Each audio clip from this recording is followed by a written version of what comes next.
Hello, my name is David Zyla, and welcome to another NAC at Home event. We are very happy to have you with us today. This production is made possible by the National Arts Club. The National Arts Club is a nonprofit arts club in New York City. And for more information on the club, you can visit us at thenationalartsclub.org or on Twitter, Facebook, or Instagram. So today we are talking about a royal wardrobe, and who better to do it than Dr. Kate Strasdin. So let me tell you a little bit about her before we get started. Dr. Kate Strasdin is Senior Lecturer in Cultural Studies at Falmouth University and a Specialist Visiting Lecturer at the DeTao Masters Academy in Shanghai.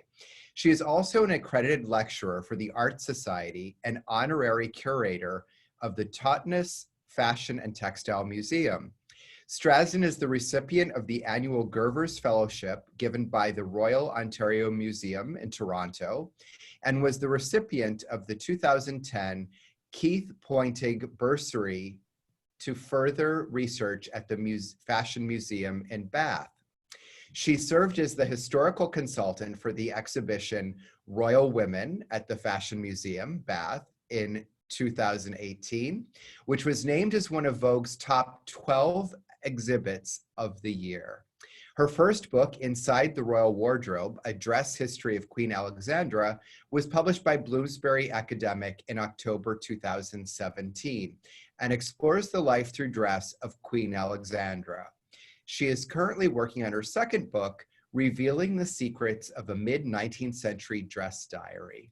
Without further ado, let us welcome Dr. Kate Strasdin.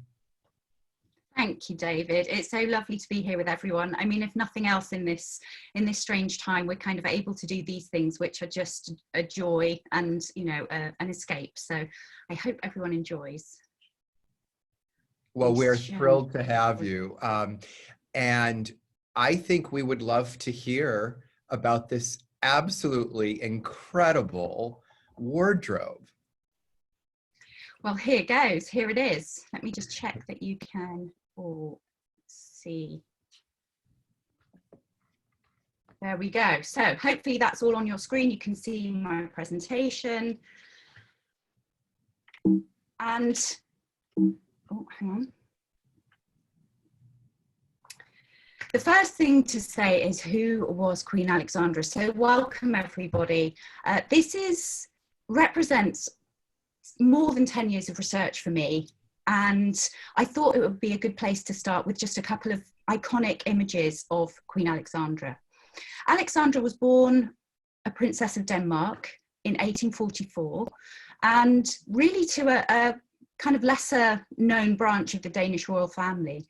But in 1863, she married Queen Victoria's eldest son, Edward, and became the Princess of Wales. And these are two images that kind of sum up her style. The image on the right shows her in her very recognizable dog collar, for which she became particularly well known.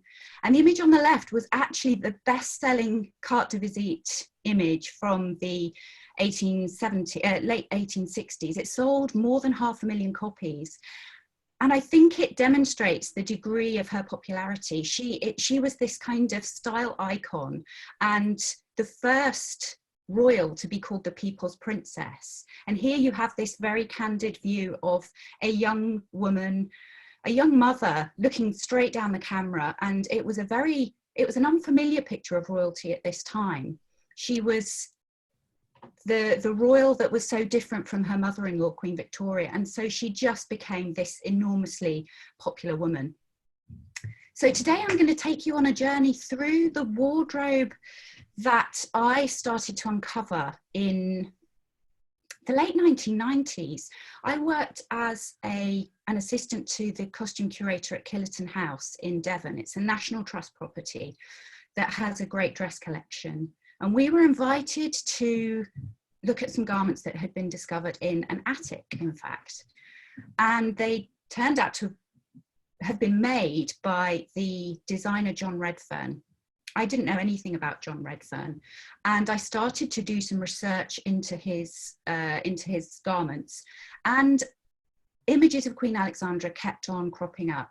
And I was just fascinated by these images, these very striking images.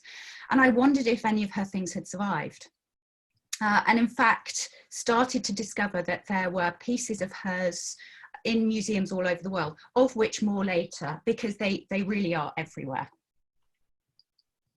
But here you are. This is Alexandra in a painting by Henry Nelson O'Neill. It captures the moment that she arrived in Gravesend in Kent, only a couple of weeks before her marriage, and the welcome that she received. She was seen as this new opportunity to reinvigorate the royal family, this young princess from Denmark. This is the only object that survives from that particular image. You can see the bonnet there. It's a terrible photograph. I took it about 12 years ago in something of a rush in the Royal Collection, and so it's slightly blurry, so it's, yeah, terrible image, but it depicts this bonnet. And Queen Victoria, already she's starting to demonstrate her very canny approach to dress, because that purple gown that she's wearing there, she had researched the favourite colour of Queen Victoria, and she had contacted the Irish poplin firm of Fry's in Dublin and had that gown woven in Queen Victoria's favourite colour. So already she was recognising that the power of her appearance would take her a long way.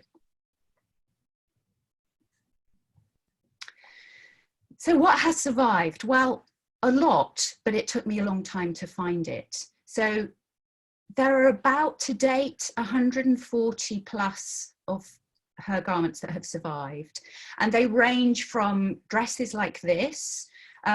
I should point out, I am talking quite a lot today about New York. It seemed fitting that since this was being hosted by the National Arts Club New York, that so many of the things that she actually includes,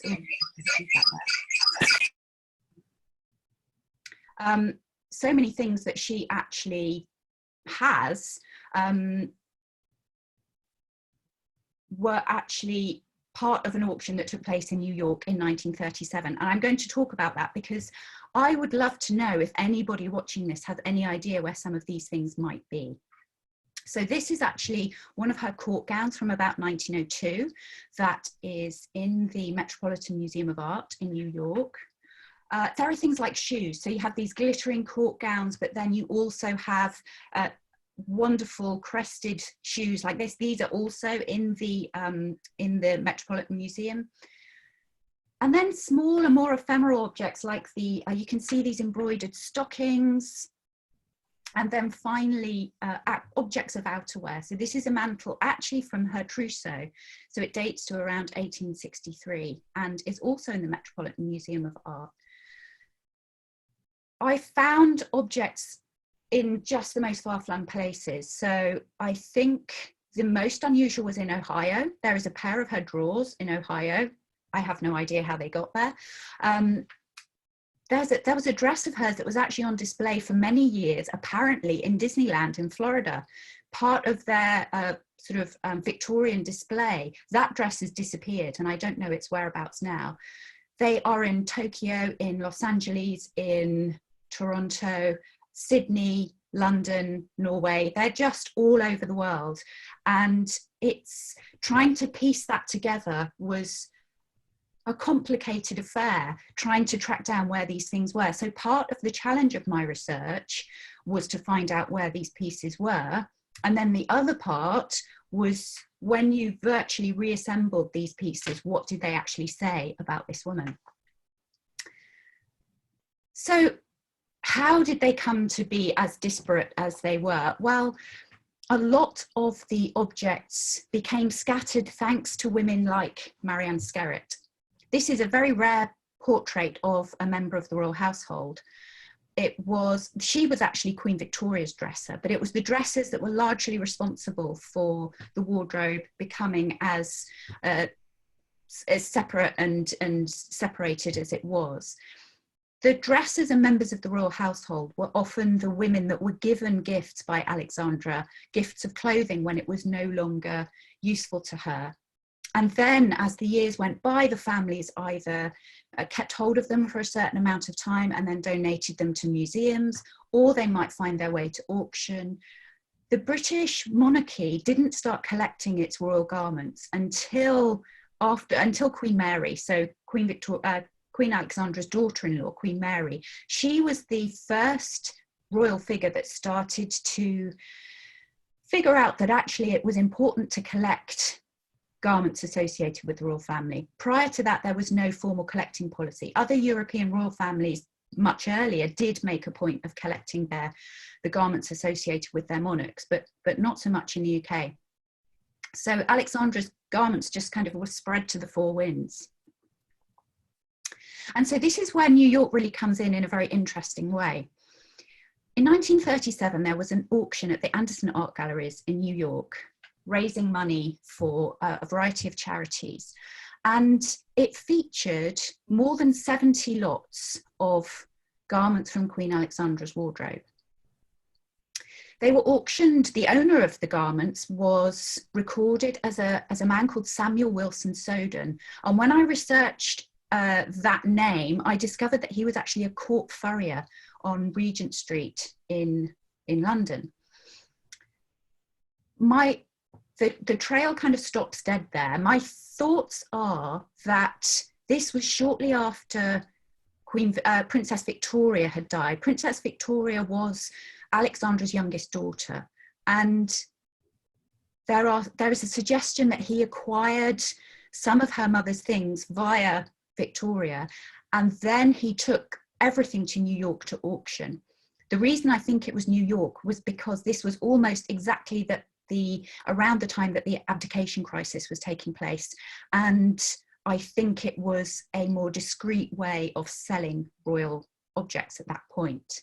So these are two images of garments that were photographed for the catalogue that went with that auction, both dresses that belonged to Queen Alexandra, and these both survive, and we know where they are. So the one on the right, for example, this is it as it survives now. It's in the Royal Ontario Museum in Toronto, this gorgeous princess line dress with laurel wreaths and rhinestones embellishing the entire garment. And the second is this, which is another of those in the Metropolitan Museum of Art. Irene Lewisone, who was one of the early benefactors of the Met Museum, purchased about 24 lots of that auction and gave them to the Met Museum, which is why they have so many. They in fact have the largest collection of a single collection of her things in the world.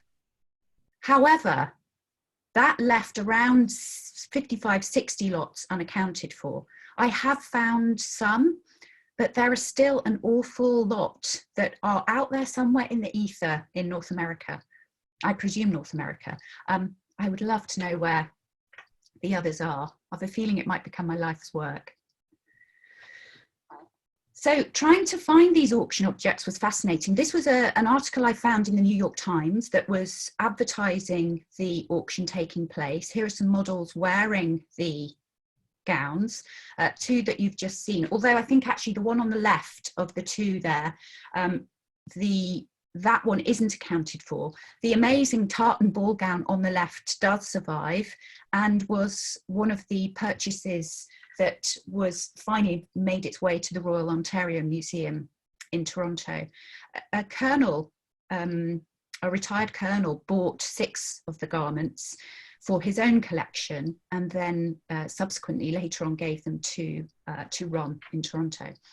So finding them has been quite fascinating, and some of these objects are still cropping up. They're still turning up now, but yes, there's still many more out there. I have tried to I've made contact with various people, things like the Costume Society of America, and so who have always been very helpful. So I'm sure that they are probably lurking in a collection somewhere, maybe, I don't know. But of course, with these garments, once their provenance has become separated from them, it's very difficult. People may not know that they have that that collection has that association, that that garment has that association with it.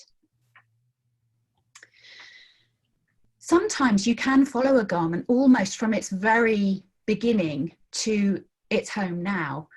It's like they have a social biography of their own, a life story of their own. This is an amazing garment that is in the collection of the Met Museum.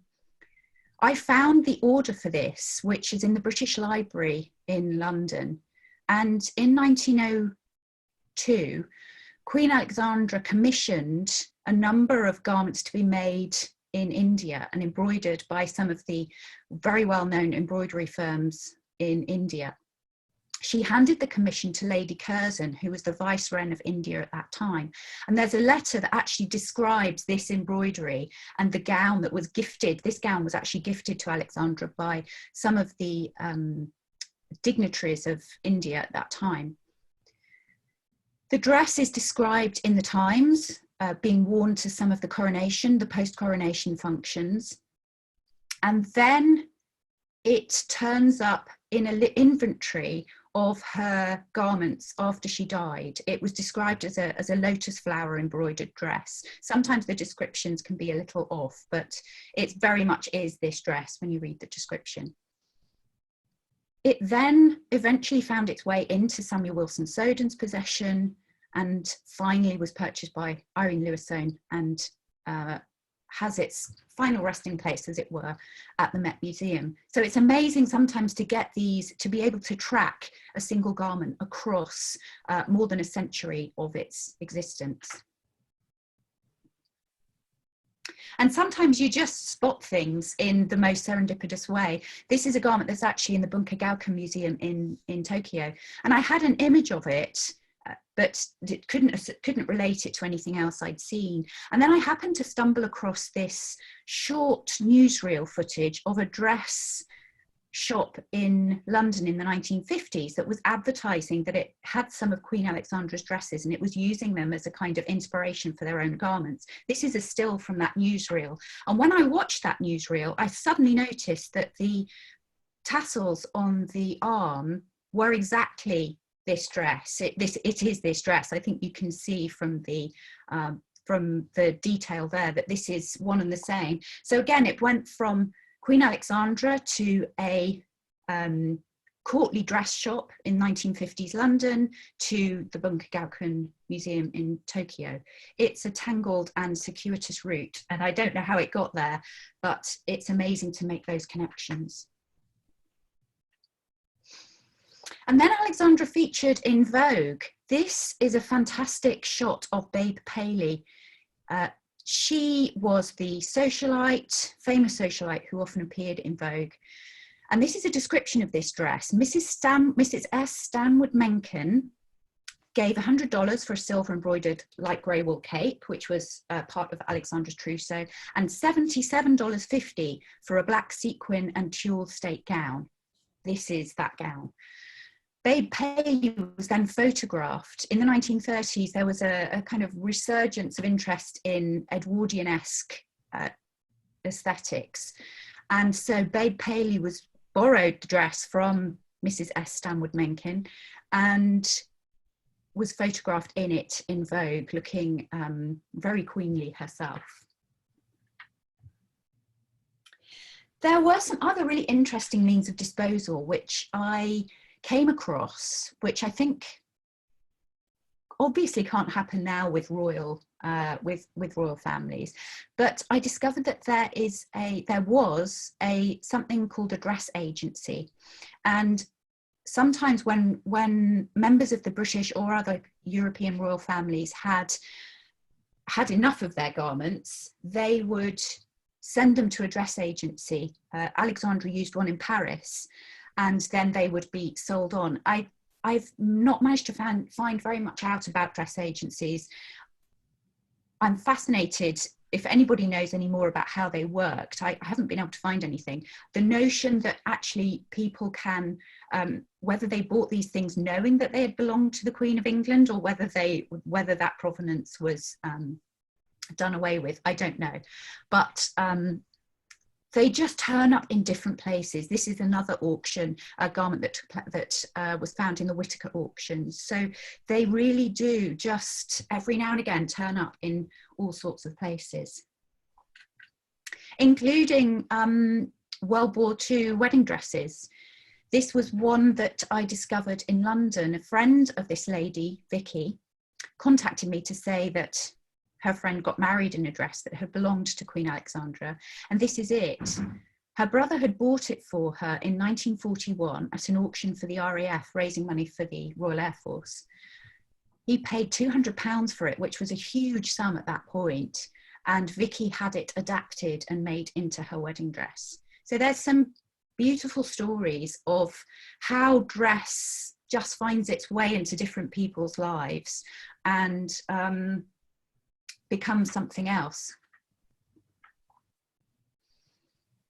So the beginning of Alexandra's story, certainly in her public life, starts here with her wedding dress in 1863, made of a silver moire silk and covered all over in handmade Honiton lace. These flounces of Honiton lace, Honiton is actually a small East Devon town, only about half an hour from where I'm sitting now in the southwest of England. Honiton lace was a very fine bobbin lace. If I tell you it takes about 8 hours per square inch to make good handmade bobbin lace, and you can see just how much is covering that dress, you get a sense of the workmanship that went into the lace and veil that covered it, as well as the orange blossom that decorated it. That dress still survives and was actually on display in the Royal Women exhibition at the Fashion Museum in Bath a couple of years ago. But it's been altered. It's not exactly the same. She wore it very quickly afterwards to state functions and various visits. Queen Victoria hadn't allowed her enough of a dress allowance, and so she had to have her wedding dress adapted as an evening dress quite swiftly. And this is a detail of the bodice as it exists now. The waist measurement of Alexandra, I was able to measure that just to get a sense of her dimensions, and it was 16 inches from seam to seam. So she had a tiny waist at this point, and actually when I measured her garments, every time I saw them I would measure them, and her waist only changed by about 3 inches from 1863 through to 1910. Of course she was wearing corsets, but she was very well known for retaining her very slender figure for the whole of her life. And this is the tartan dress that survived from the New York auction and is now in the Royal Ontario Museum, alongside another similar garment that's in the Fashion Museum in Bath as well. And this was part of her patronage to Queen Victoria.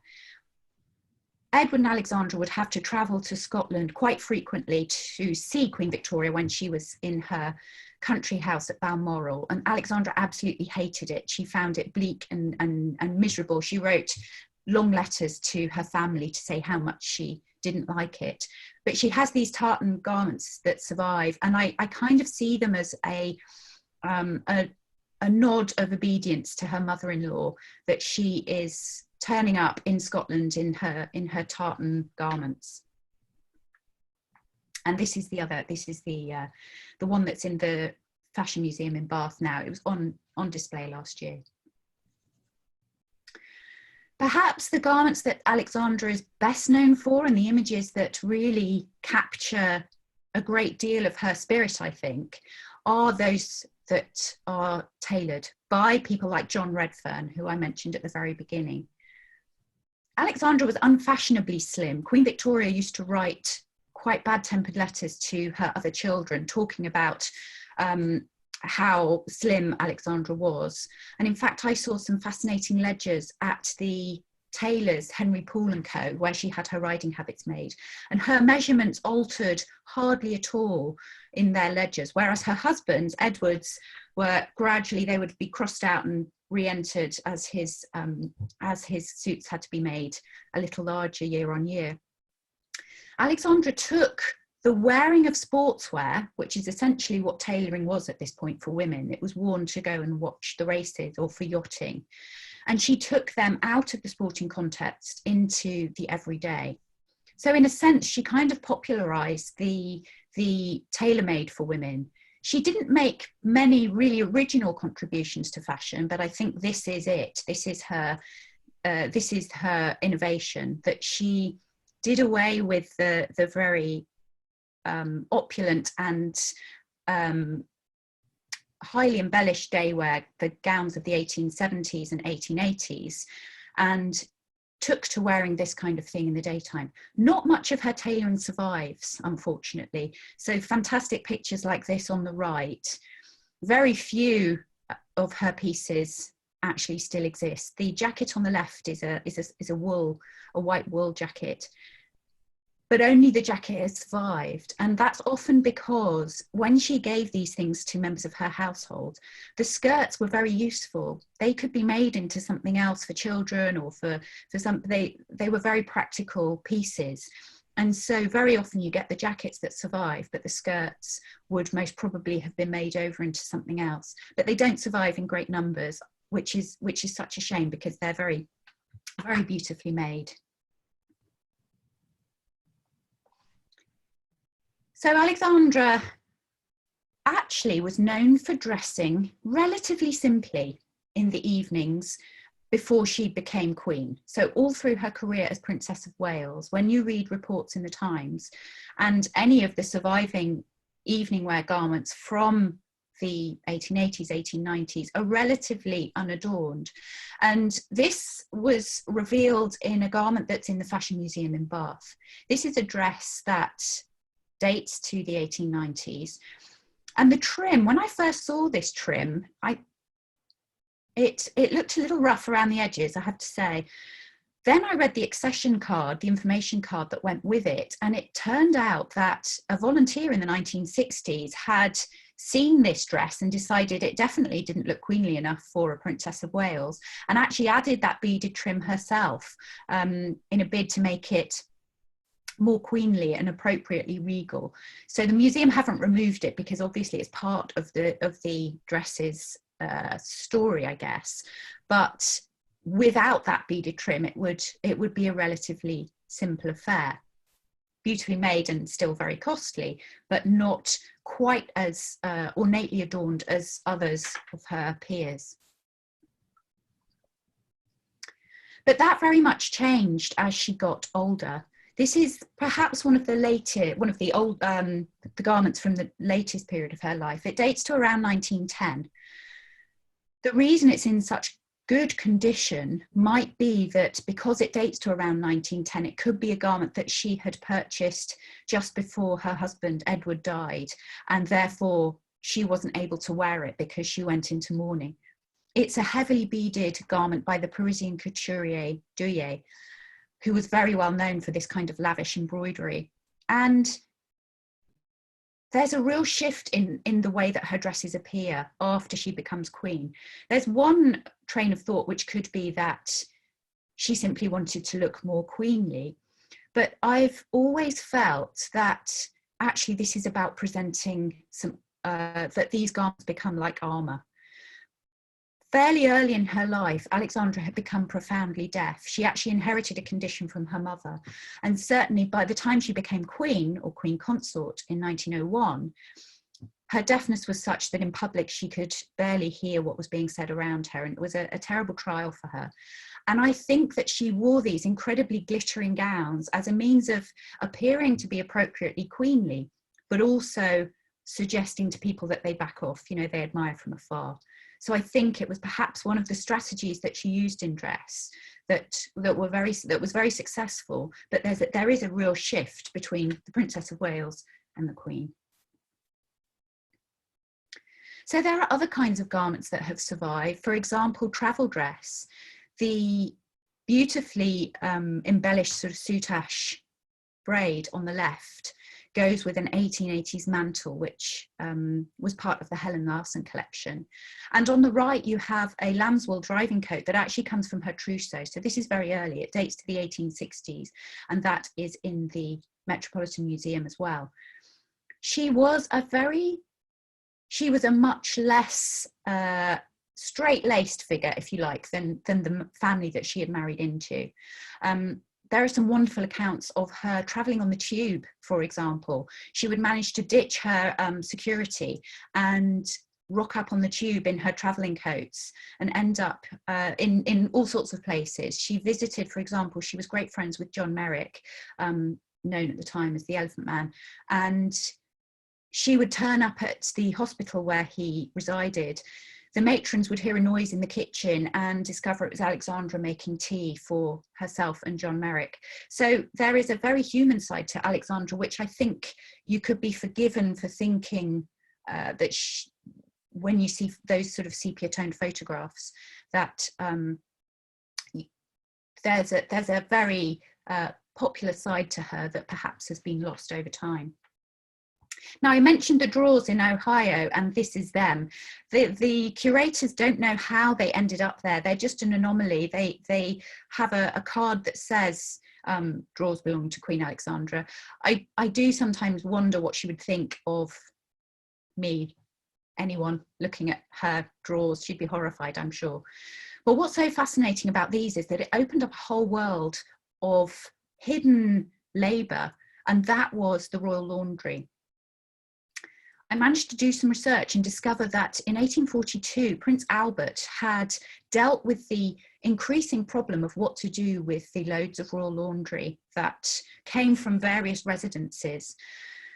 He actually had a specific laundry for the royal family built in Kew, in the suburbs of London, that had its own railway line that ran to it daily, carrying tons of royal laundry from the various residences.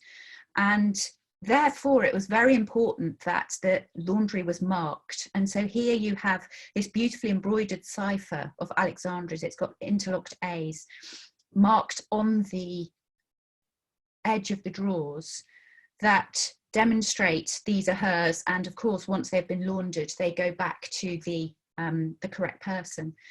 And part of the joy of the research for me was not just about discovering about Alexandra's life and her clothing and strategies and how she worked her royal wardrobe, but actually all of those people behind the scenes that were keeping her dressed the way she was, the launderers, the embroiderers, the dressers, the wardrobe maids, the shoemakers, the tailors, all of that industry, a bit like a swan, you know, gliding across the surface, and then all of the labour that's going on underneath to present this, this woman and her public body.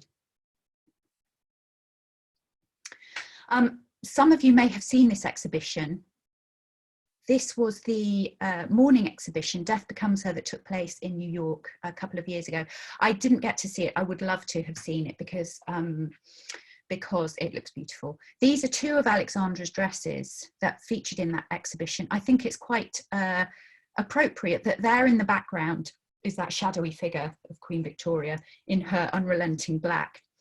Alexandra also went into perpetual mourning after her son Albert Victor died in 1892. But she realised that to descend into black for the rest of her life would be a deeply unpopular decision. And so she decided that she would wear colours of half mourning instead. And so you do see that from 1892 onwards, all of her garments are either pale lilacs, purples, greys, whites, yellows. They all adhere to this palette of half mourning. So again, she was very canny. She knew what would be popular and what would not. And so this is what populates her wardrobe after the death of her eldest son.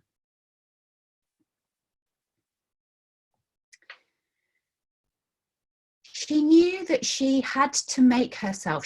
Dress was the only way that she could present herself. She didn't have a political voice.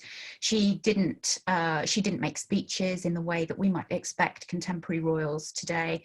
So she used dress to her advantage. And one of my favourite stories of Alexandra took place in 1901. The British court had been in mourning for Queen Victoria for 9 months and therefore had been wearing only black.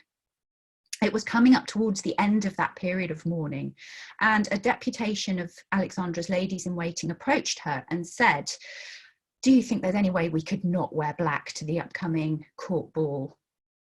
Alexandra, it's recorded in one of her ladies-in-waiting's diaries, she said very loftily, you must do as your conscience dictates. Of course, all of her ladies took that to mean that they absolutely should wear black, which they all did.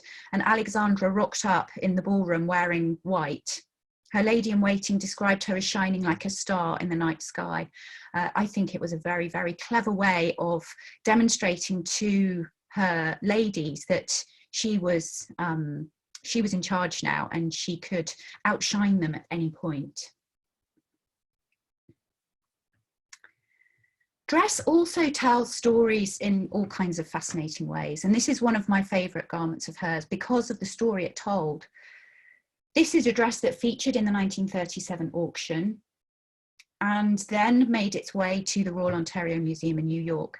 And I was lucky enough to receive the Jervis Fellowship in almost 10 years ago now, and saw this gown in their collection in first-hand in close detail. And I think you can just make out in the image on the left that the fastening at the back of the bodice was awkward, to say the least. It's got these amazing hand-painted irises that decorate this garment, but here they are, they just look not quite right. It looked, in fact, as though it were perhaps shoddily made, but that clearly couldn't have been the case.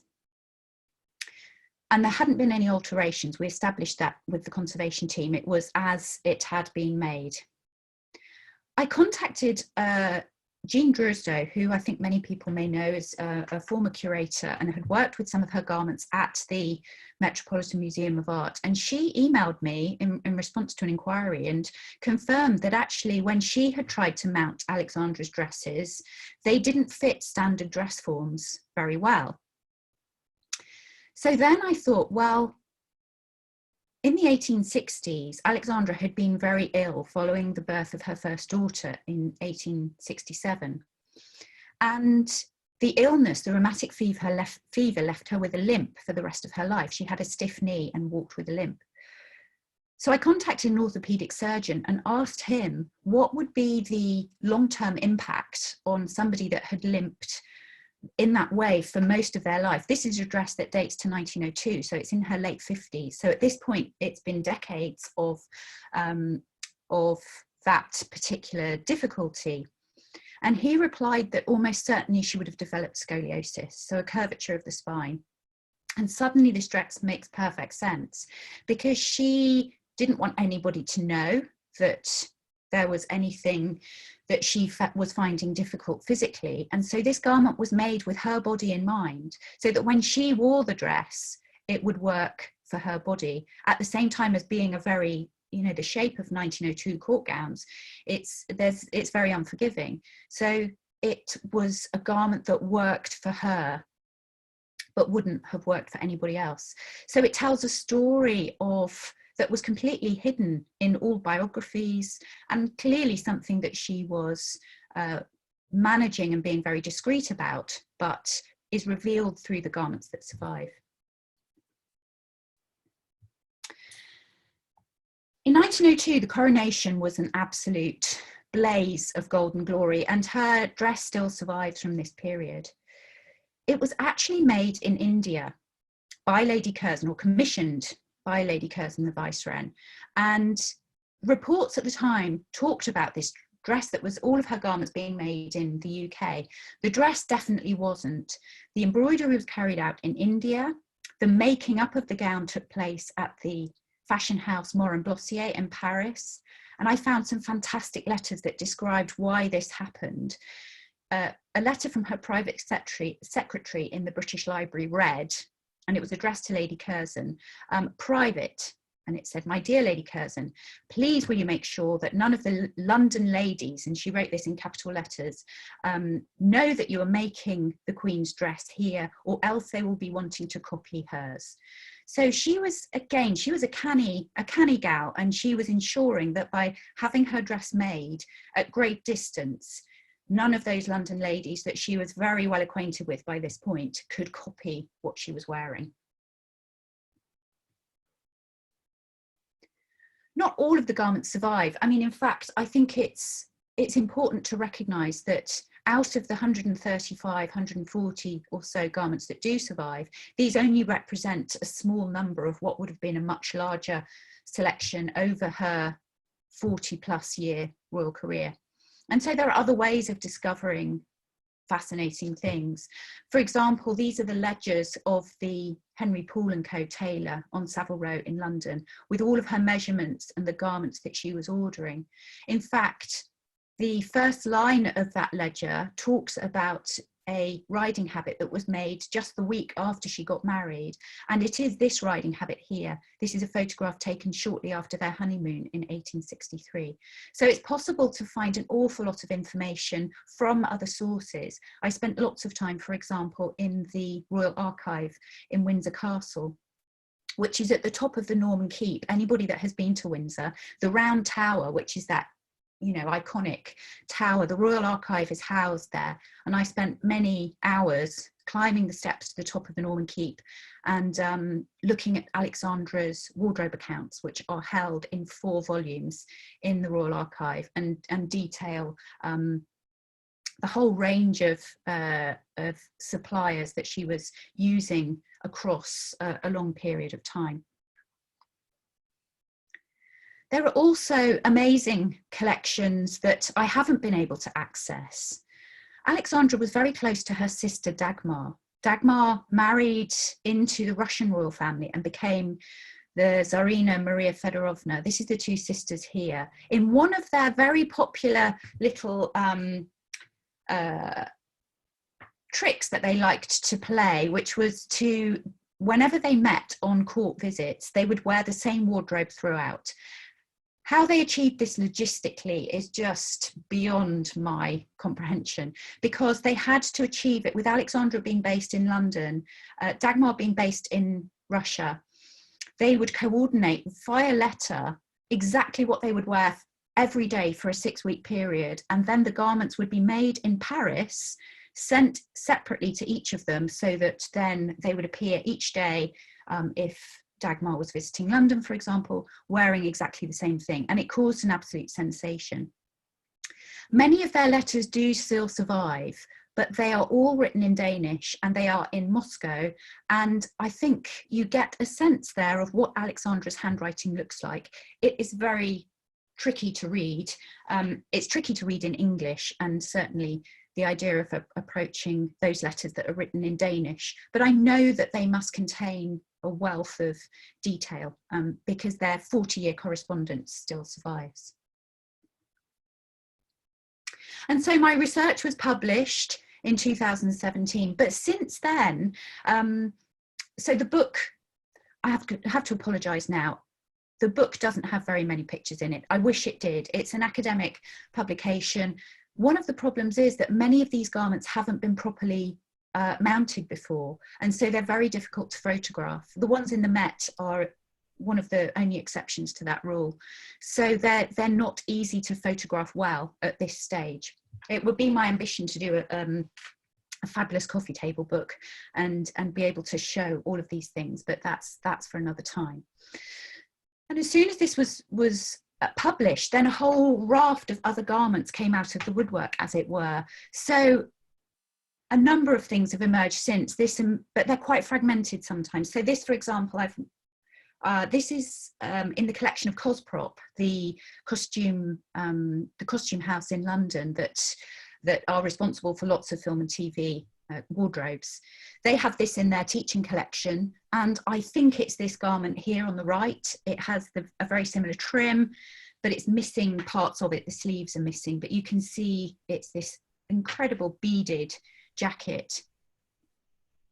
This has come to light in another collection, but again, it's fragmented. It's got her label inside. It fits the dimensions, but it's missing parts of it. Somebody from New York contacted me, and this is another garment from the New York auction of 1937. It's actually listed in the auction catalogue as a cape, but it's not a cape. It's an 1860s peplum that would have gone around a skirt. This has come to light recently in the UK. Sorry, terrible photograph, by the House of Nico in Paris. Another dress that was conserved and went on display is by Barrelet, was shown in the Fashion Museum in Bath. And just a couple of months ago, Kevin Jones from FIDM Museum in Los Angeles managed to acquire this amazing court gown. I've blown it up here, so it's not great quality, but if you go to the FIDM Museum blog, you will see a fantastic tale of this. This was recently purchased at auction in Australia. Alexandra very helpfully taped black and gold name tapes into her garments. So this does have the black and gold name tape, which is useful for identifying. And then finally, this beautiful garment, blue garment, that's in a private collection in the US. And I think that's one of the auction dresses, but trying to establish which one it might be is slightly problematic. But these are all garments that have come to light just since publishing my book. So, I mean, the book's already out of date, and that's why I'm sure there are also many, many other things out there. And so I finish with this, which is that David mentioned at the beginning about my next project, which is this amazing dress diary of a mid-19th century textile merchant's wife that I acquired a couple of years ago. And when I was leafing through the pages of this book, this swatch of fabric fell out of the back, and it was a moment of serendipity where I thought, you know, one project leads into another, because the label that was attached to it read, "Dress worn by Queen Alexandra. It was given me in 1912 by her dressmaker's sister." So I hope you've enjoyed that tour through Alexandra's wardrobe, and I would love to know if anybody knows anything more of those things that are still out there somewhere. Thank you. Oh, Kate, thank you so much. This has been absolutely incredible. We do have time for some questions. I'm going to go ahead and ask you some, and if our audience has questions, I welcome them. Just write them into the Q&A box. So fascinating hearing about how she used her clothing for various reasons, and the thought behind her choices was really incredible. Would you say, in looking at the scope of her wardrobe, yes, there was the dress woven in Queen Victoria's favorite color, etc., but would you say that beyond those pieces that were, how would I say, worn to elicit a very specific response, if you look at the rest of the wardrobe, what do you think, how would you categorize her fashion sense or her fashion eye? I think in many ways she was quite safe. I don't think she was a kind of fashion leader, although she was photographed, she was the most photographed woman of her day at that point. She was fashionable, but I think safely so. And I think she recognized that to be too kind of outre would be problematic and might lead to calls of, I don't think she wanted to present herself as somebody that was challenging the norm. And so her clothes are safely fashionable, apart from the tailoring. The tailoring is the one time that she seems to step beyond what was conventional and bring an entirely different aesthetic into the everyday. And I think that's what I found particularly interesting about the tailoring, because it was so far out from what other women were wearing at that point during the day. And so I think that is her main contribution. But everything else is fairly safe. She didn't kind of break the mold in any particular way. If you could only choose one piece of research from all of this, what was the most important nugget to you? For me, it was the first time I saw her wardrobe accounts. The Royal Archive is an amazing spot to conduct research in. You know, you feel like you're climbing into history anyway, because you climb up that Norman tower with the steps that have been worn down by, 1,000 years of footsteps. And although they don't itemize what she wore, it was the first time I really got an idea of the scope of what she was ordering, because it would give the name of the supplier, the amount that she was spending, and various details, how much she was paying her dressers, how much she was paying her hairdresser. It was just full of the kind of detail that gave this insight into what was, an incredibly privileged woman's wardrobe, but completely fascinating to see how that all hung together. Wonderful. We're going to go to some questions from our fantastic audience. Hannah asks, who made the wedding dress? The wedding dress was actually made by somebody called Mrs. James of Hanover Square. She wasn't a particularly well-known, well, she was well-known in court circles. Alexandra wasn't allowed to buy French fashion at that point. Queen Victoria was very clear that everything for the wedding had to be of British manufacture, which is why the lace was British and the dress was made by a respectable court dressmaker. So yeah, she was called Mrs. James and she was based on Hanover Square. But she wasn't somebody that Alexandra patronised after that. So I think maybe she was being quite obedient at that point and wearing what Victoria wanted her to wear, but that wasn't a maker that she carried on as a supplier after that. Speaking of Victoria, Valerie has a question. Do you think that maybe Alexandra dressed down a bit so Victoria wouldn't object and she was able to dress up more once she was queen? That could well be. I think Alexandra knew that Victoria, there were points where she had to toe the line, I think, with Victoria, but also there were points where I think the tailoring was partly about cocking a bit of a snoop towards the establishment. And I also discovered inside the wedding dress, for example, there is a panel of Brussels lace. Now, Alexandra was given this beautiful Brussels lace wedding dress by King Leopold of Belgium that she very much wanted to wear, but Queen Victoria said, no, it has to be British, you're not wearing that. And inside the skirt, there is a panel of Brussels lace that's been tacked onto the inside of the skirt. It's not useful, it's just there. And my theory, that's completely unsubstantiated and so I have no proof whatsoever, is that Alexandra had that tacked in there as a kind of minor rebellion to her mother-in-law. So she was very good at being obedient, but I think she had fairly subtle ways of being subversive as well. Carly asks, what is your favorite item of her wardrobe and why?